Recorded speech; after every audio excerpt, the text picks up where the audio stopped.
Hey everyone, welcome to Logan's Mosh Pit. Glad to have you here. Do me a favor and please subscribe if you haven't already. Also consider joining my Patreon page for some cool perks. I'll leave a link in the description. Yes indeed, time for another rock and read. Today we'll read chapter 11 of White Line Fever by Lemmy. Chapter 11 is really long, even longer than Eric Roberts' IMDb page. It would take me about an hour to get through all 35 pages, and I don't think my voice will last that long. So I'm going to split chapter 11 into two parts. I'll read part 1 this week and part 2 next week. Part 1 is called Spit. Here we go. The real big news of 1990, as far as I was concerned, was that I moved to America. I had started planning it in 1989, but a few months later, when it finally happened, it happened in a flash. One moment, I was in London, and the next, I was living in West Hollywood, down the street from the Rainbow and the Sunset Strip. The Rainbow, for the few who don't know, is the oldest rock and roll bar in Hollywood, and my home away from home. Actually, it's only 2 blocks from my home. But quite a lot went on before that. I played a bit part in another comic strip special, South Atlantic Raiders. It was a parody on the Falklands War, and I was supposed to be some sort of sergeant. Basically, it just involved me speaking a few lines in a terrible Spanish accent, and then falling forward onto a noisome mattress. Typecasting? I was also cast as a river taxi driver in a movie called Hardware. That was a tedious experience. The director thought he was some gothic artiste, and it was really a pain in the ass. We were standing around all day, and they made the terrible mistake of giving me the whiskey early. I was supposed to have a bottle, but they handed it over when I got there. So by the time they got around to my scenes, I was thoroughly wrecked and tired and emotional. I got paid up front, which was alright, but filming, like I've said, is just a bore. On a more entertaining note, Mick Green, the guitarist for one of my favorite bands of the 60s and 70s, the Pirates, asked me if I wanted to do some recording with him, and of course, I said yes. We did Blue Suede Shoes, which wound up on some NME benefit album of Elvis covers. We were listed as Lemmy and the Upsetters. The song was later released as a single, and the flip side was a song Mick and I wrote together called Paradise. I enjoyed working with Mick. He's one of my heroes. People don't know about it today, but back in the early 60s, he was legendary, right alongside Clapton and Jeff Beck. It's just that Mick was the one who didn't get lucky. And of course, I couldn't let too much time go by before getting Motorhead back on the road. During one of the British dates, some kid spat at me, and this big glob of mucus landed on my guitar. I really hate that. So I walked to the front of the stage and said, "See this?" And I took the gob of spit and smeared it in my hair. I'm gonna wash my hair tonight, but tomorrow you'll still be in hole. That got a huge crowd response, and even got written up, but actually, I pinched that line from Winston Churchill. He was at a dinner party, and a woman said to him, "You, sir, are drunk." "Yes, madam," he replied, "and you are ugly, but tomorrow I shall be sober. Ain't that a beauty? Who says history is dull?" It was after a tour through Europe that I moved. Phil Carson set it all up. His people found the apartment, and I went over at the beginning of June. The rest of the band stayed in England, but my living on another continent didn't really affect things. It wasn't like we were hanging out with each other constantly. I mean, when you've been on a bus with somebody for 6 months, you don't want to be around them on your time off. It was right about that time, though, that Wurzel started to hate America. Maybe it was some form of jealousy. I really don't know. Living here wasn't that big a change for me, as I'd been coming to the States for so long anyway. I just didn't realize the amount of corruption in the government, the extent to which the rot had set in. But that's the same with any country, really. And it's a lot more overtly racist here than it is in England. Back home, they're far sneakier about it, but I can get groceries delivered to my door, and there's a lot more emphasis here on giving the customer what he wants, not what you think he needs. The only real trouble I had with adjusting to America was the sense of humor gap. It's very vicious and Americans just don't get it. I practically destroyed my entire social life within 2 weeks of coming over here. I'd say something that I thought was hilarious and I'd get these horrified responses. How could you say that? They were outraged and hurt and all kinds of... It's not necessary to be that hurt. I'm sorry, it's not my fault. I'm just the observer here. Another thing people don't understand is my collection of Nazi memorabilia, which really kicked in when I moved here. World War II artifacts have been around ever since I can remember. After all, I was born the year the war ended, and people were always bringing home souvenirs and... I had one dagger when I came over here, and 2 medals, maybe a flag and an iron cross, and that was all. And like with any hobby, the more you get into it, the more interesting it gets, if it has any depth to it. So now I have a huge collection of stuff from wartime Germany. Daggers, medals, flags, you name it. I like having all this stuff around because it's a reminder of what happened, and that it's in the past, for the most part. Nazism still exists, but at the margins. I don't understand people who believe that if you ignore something, it'll go away. That's completely wrong. If it's ignored, it gathers strength. Europe ignored Hitler for 20 years. We could have beaten him in 1936. The French army could have chased him out of Rhineland, and he would have been done. His people would have been toppled from power. But the French ran away again and let him in. As a result, he slaughtered 1/4 of the world. And he was a non-smoker, non-drinker, vegetarian, smart suit, short hair, well turned out. Would have been served in any restaurant in America, unlike Jesse Owens, the hero of the 1936 Olympics. Jesse Owens came home covered in glory and 8 medals after showing Hitler the benefits of democracy in a multiracial society, and they wouldn't serve him dinner in a restaurant in his own town. What the is that? That kind of double standard is what really pisses me off.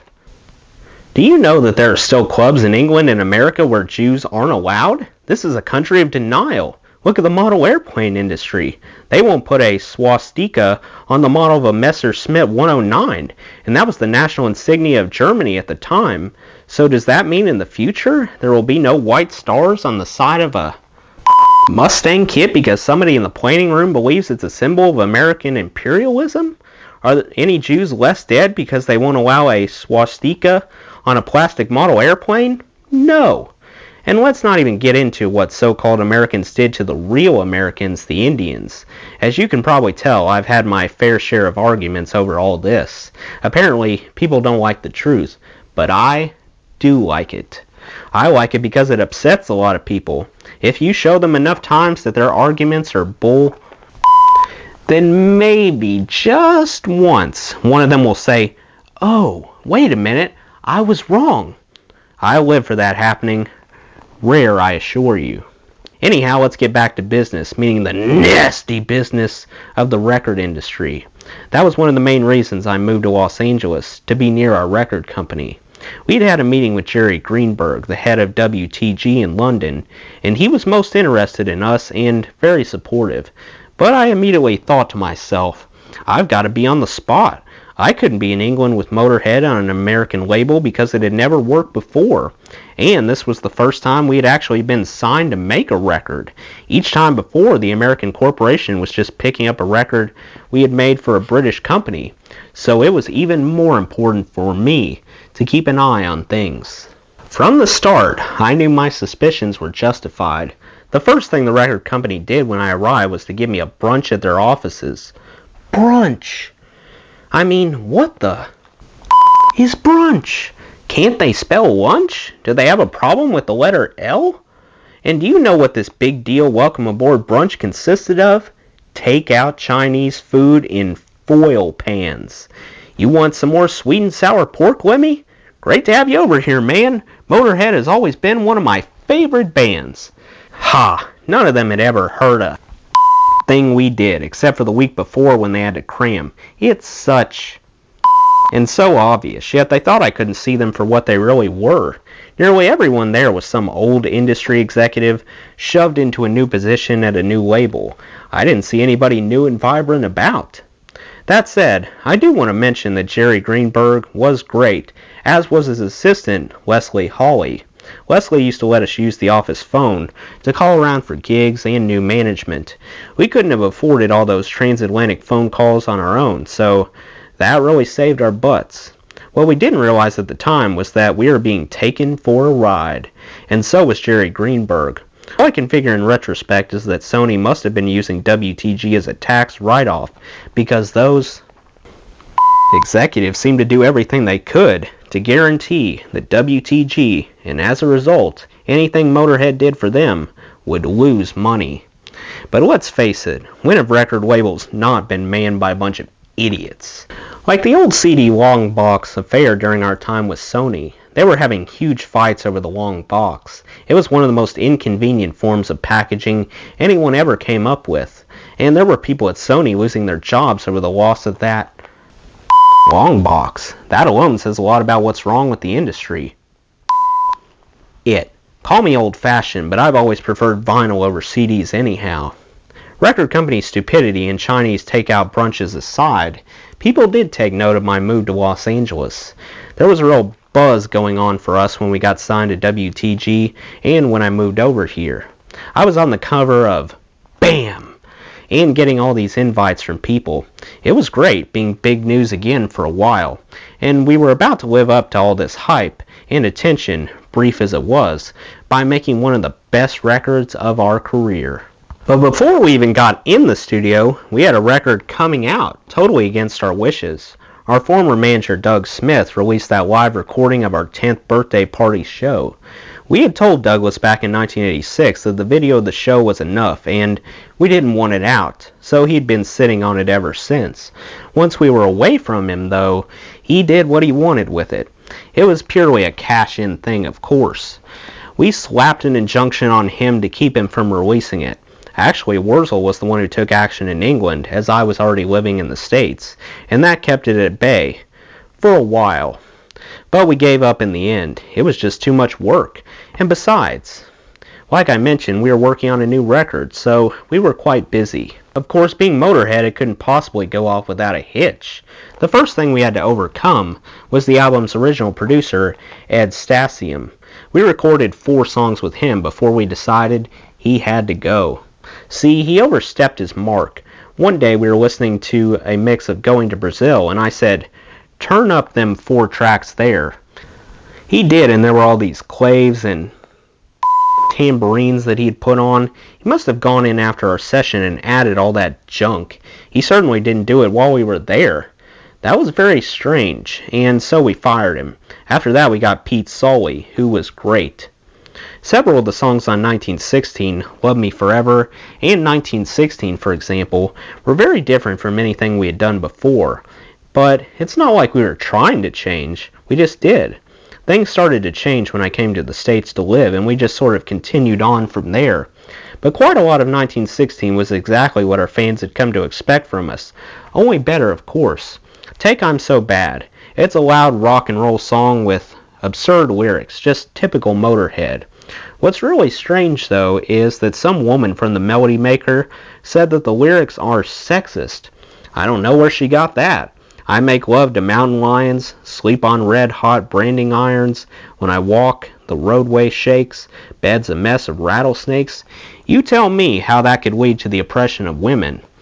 Then there's my usual Chuck Berry fixation in Going to Brazil. Ramones, the fastest and shortest song on the album, actually started off as a slow number. Then at one point I said, let's play it a bit faster. And it sounded just like the Ramones, so that's how that came about. And although Angel City was about living here in LA, I wrote the lyrics before I moved. I'm gonna live in LA, drinking all day, lay by the pool and let the record company pay. That's really not too far from the truth. I'm gonna kick ass, I'm gonna spit broken glass, I'm gonna shoot out all of your lights. It was one of them songs where I cracked myself up writing it. I was all by myself laughing outrageously, and we put some saxophone on it. That was something new. But what really surprised people in a positive manner, I hasten to add, were some of the other tracks. Nightmare / The Dreamtime and 1916 both relied heavily on keyboards, which was very different for Motorhead or any heavy band in 1990.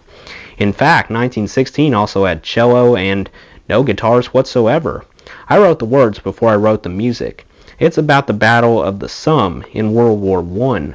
But I've had people come up to me and say, "Isn't it about the Irish Rebellion?" Because that was in 1916 as well. The Irish are always singing about 1916 and the Great Post Office Massacre and all that. But it happened that I was in England watching a program about World War I, and I had a brainstorm when they got to the Battle of the Somme. 19,000 Englishmen were killed before noon, a whole generation destroyed in 3 hours. Think about that. There were 3 or 4 towns in northern Lancashire and South Yorkshire where that whole generation of men were completely wiped out, and those towns are still suffering from it today because they were never able to build their population up again. Places like Accrington in Lancashire were destroyed. They brought 5 old guys back to the battlefield in this TV special. One guy who was about 90 said, "They told us to walk, not run, and we walked across and all the lads around me laid down." I thought there might have been an order from the rear that I hadn't heard, and then I realized they were all dead. It's a case of the English killing more Englishmen than the Germans. Hindenburg, who later became president of Germany, said they were lions led by donkeys. So I wrote a song about it. But I do have a lot of ambivalence about that tune. This kid wrote to me and said he played it for his grandfather who was there, and the old man cried all the way through it. That's a very great compliment, but I'm not sure I like the guy feeling that bad for my gratification. It's an amazing thing to have happen, though, to reach back over all those years and touch somebody like that. We were quite happy with the recording of 1916. The artwork, of course, was another matter, but that's because the record label was sticking its grimy hands in it. Whenever that happens, you can pretty much guarantee that things are going to get up. Bronze did the same thing with Overkill. We were all gathered in the conference room. The tables were removed, and there was this easel sitting there with an overhead light shining on it. They pulled off the cloth, gave it the grand unveiling, and there it was, a motorcycle engine block with a woman's nude torso coming out of it. She was sprayed red, and the background was blue. It was just pathetic. And the company man says, "There you are, so what do you think?" I picked it up and said, "That's your best shot, is it?" And I threw it out the window. I think he figured out I wasn't too pleased. If you look at the cover of Overkill, you'll notice there's no engine or naked woman to be found, just one of Joe Patagno's classic renderings. Anyhow, we had much the same problem with 1916. They brought in 5 sketches, all of them atrocious. So we sent them all back, amongst much moaning and groaning and temper tantrums from the art department. You'd think we were dealing with a bunch of 9-year-olds. Sony ended up farming it out to somebody else, which was fine with us. And in spite of all of our efforts, they still screwed it up. You'll find all the flags of Europe on the cover of 1916 except for France. And the whole point of the title song is that it's about a battle that was fought in France. But what can you do? Even so, I think it's one of our best sleeves and one of our best albums overall. Although 1916 wasn't released until the beginning of 1991, the first single, One to Sing the Blues, came out a few weeks earlier. On my birthday, as a matter of fact.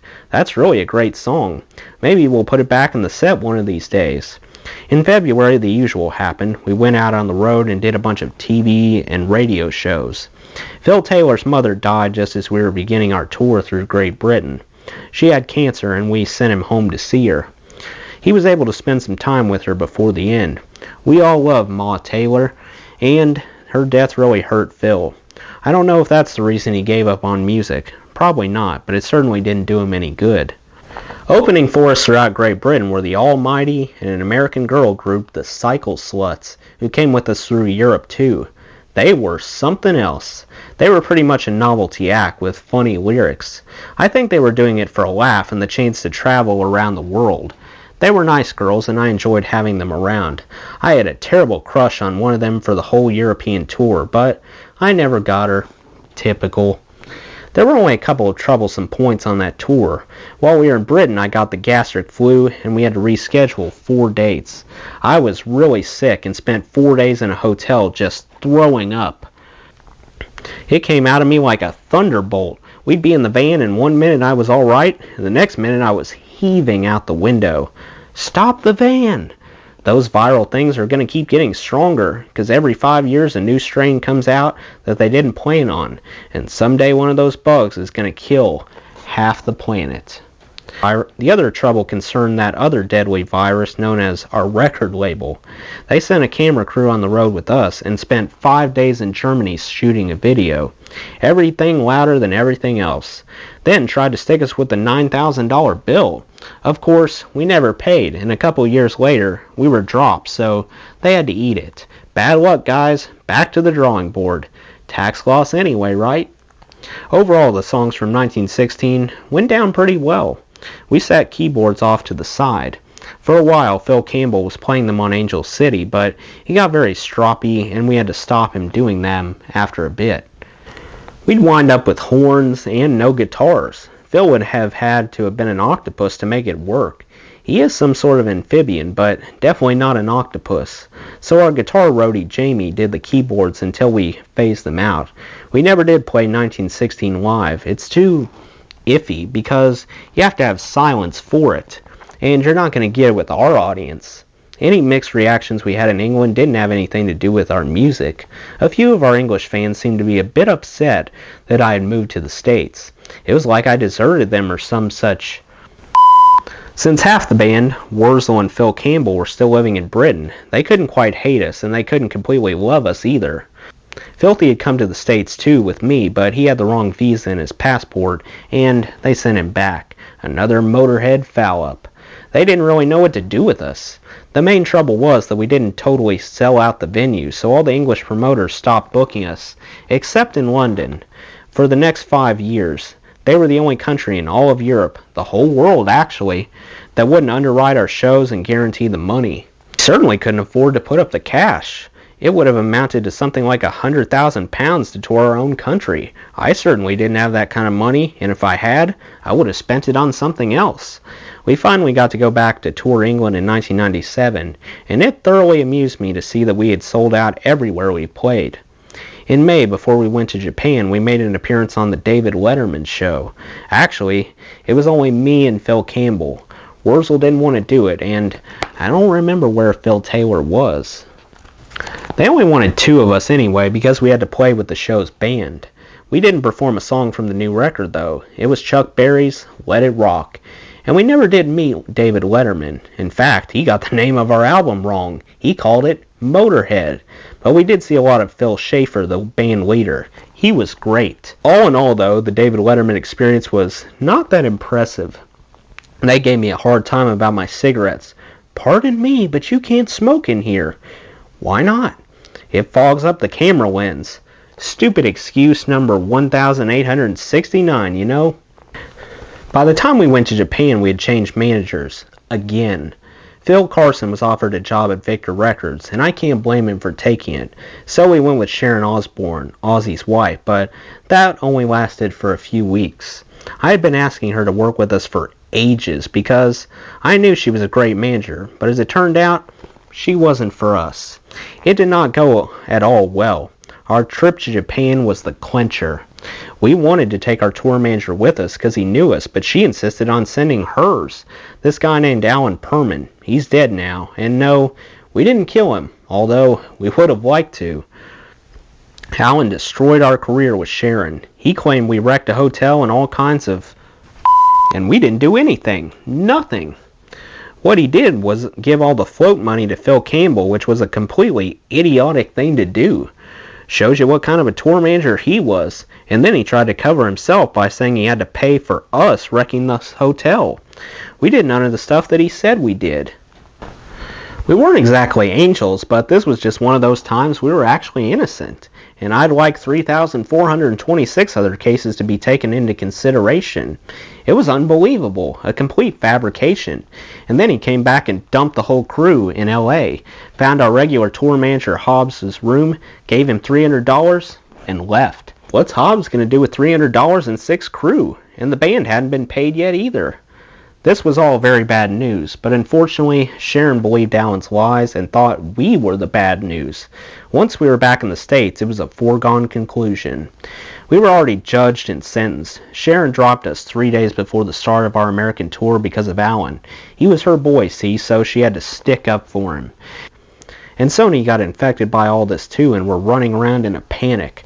Oh, we can't ever send you to Japan again. They'd rather take anybody else's word, even an hole of a tour manager than ours. We even arranged for the on-the-spot guy from Sony in Japan to phone them up and tell them the truth, and they still wouldn't believe it. Someone from Japan came down to our Irvine Meadows show later in the year and told our record company how great we were, and it still didn't fly. That's how much credibility we've got. We've got this reputation, which we don't deserve mostly, that we're bad people and we're not professional. At this point in my career, why would I even care about trashing a hotel room? It'd make more sense for me to go and trash my own apartment. It'd be cheaper. Anyhow, in between the Japan fiasco and touring America, which went better even if we didn't have management, we went through Australia for our second and probably last time. That was a disaster. I walked off stage at one show because, once again, some kids were spitting on me. I don't like being spat on, and really, who does? Even the punk bands in the 70s didn't like it. Call me old-fashioned if you like, but I won't put up with it. I told them, like I always tell such crowds, if you carry on doing that, I'm leaving, and I won't be coming back. So if you see anybody doing this, cripple him, because he just stopped your show. Usually it works, but it didn't on the Gold Coast. It was really a shame, because I don't like walking off stage, but I will not be spat on. Incidentally, one of the reasons I won't put up with it is this. Joe Strummer of The Clash was singing once, and one of these head spat right down his throat. Not only was it nauseating, boys and girls. No, wait, he got hepatitis. Nice, huh? Not me, sweetheart. Anyhow, on to Sony's brilliant Operation Rock and Roll Tour. They had 5 heavy bands from various Sony labels do a tour together. The lineup was Alice Cooper, Judas Priest, Us, Metal Church, and Dangerous Toys. The Metal Church and Dangerous Toys guys were the best company. You never saw Alice. He was generally on his bus watching Japanese splatter movies, or anyone in Judas Priest, but I'd always run into some of the guys from the other bands somewhere, usually at the strip club. Every city we went to, we'd all go down to the local strip club, and there they'd be. Nowadays, I'm the only one in our band that goes out. The others have become responsible citizens. Well, not Phil Campbell. Anyhow, the record label sent us all off in this blaze of manufactured glory. Things were a bit rough for us at the start since we didn't have a manager, but Hobbs picked up the slack wonderfully. Leslie Hawley at WTG lent us a hand as well, and I'll be forever grateful to the two of them. Then the other band's crews pitched in too. They'd finish their meals early and come out and do our shows, and for nothing. That was really nice of them. We stole nearly every show on that tour, but you don't have to take my word for it. Track down any of the reviews and you'll have proof enough. The LA Times, for example, called us the tangy mustard and a bland noise sandwich, which I thought was odd, but nice. We were getting our pictures in the paper, and Alice and Judas Priest weren't. But some nights when a band had to be bumped off the bill, guess who wound up the loser?